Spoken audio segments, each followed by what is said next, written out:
C'est une aventure humaine qu'ont vécu ces éco-volontaires. Avec l'association Si Belle Planète, ils ont embarqué à bord d'un voilier à la recherche des baleines. Frédéric Cossil faisait partie de l'équipage.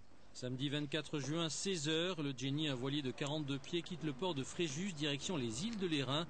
À son bord, un skipper et 5 membres d'équipage. Leur mission, aller à la rencontre des mammifères marins. Le chantier actuel a pour but de collecter des données scientifiques pour notre partenaire Éco-Océan, un organisme de recherche de Montpellier qui veut évaluer l'impact du trafic maritime sur les cétacés de Méditerranée. 4 bénévoles entourent ces lignes, ce sont des éco-volontaires. Ils vont faire du repérage et du comptage de cétacés, une aventure scientifique mais aussi humaine.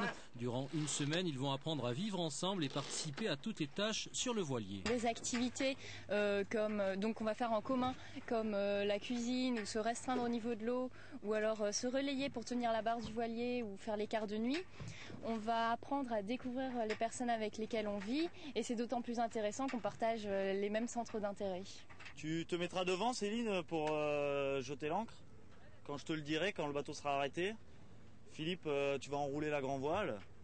20h, le bateau se met au mouillage. Une première soirée en forme de cours. Il faut se préparer pour la journée du lendemain.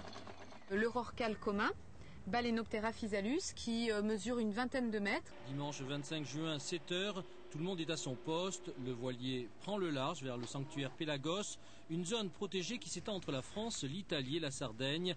Mais après des heures d'attente, la mer commence à se former.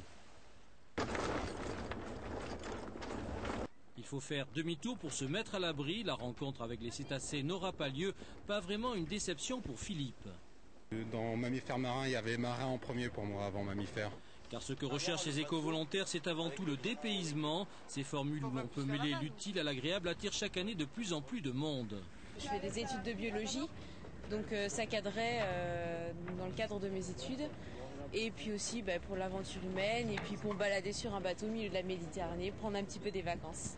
Pour un séjour d'une semaine compté entre 800 et 900 euros, des chantiers comme celui-ci vont durer tout l'été et des places sont encore disponibles pour le mois de septembre.